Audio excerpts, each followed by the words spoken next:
Hello, I'm Teacher April, and today I'm going to show you how I make 2D props on Canva. So first you're going to go to canva.com. You're going to create a PDF or a blank page that fits your printer. You're going to go to the left and click on Elements.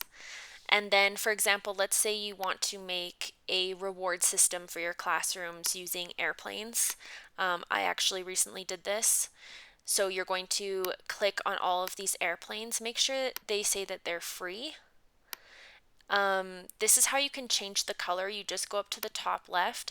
You will be able to change the color on some of the elements, but not all of them. So if you want to adjust the colors to your liking, make sure you choose pictures that you can change the colors on.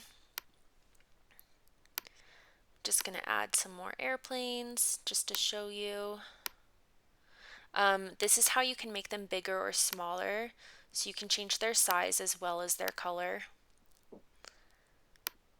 And then just move everything to fit into one page. I'm just going to delete this and show you how to do it, how to like search for different things. So you can go up here to this search box and search for anything. I'm going to search for hearts.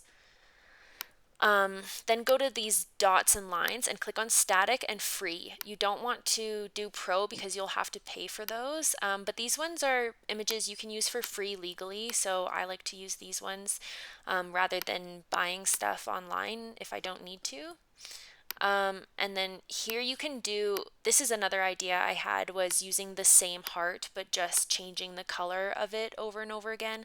So this is another one that that I could turn into a magnet. So basically you would just get all of these hearts, change the colors on all of them, print them out, laminate them, and then add a magnet sticker to the back. And that's what I use on my whiteboard as a reward, is lots of different magnets with different 2D rewards. Those are basically all I use.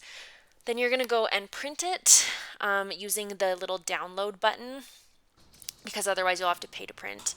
This is all of the stuff that I printed, and I'm ready to cut everything out. This took me forever and really hurt my hand after a while, but that's okay, it was worth it. Then I laminated everything. That also took a really long time.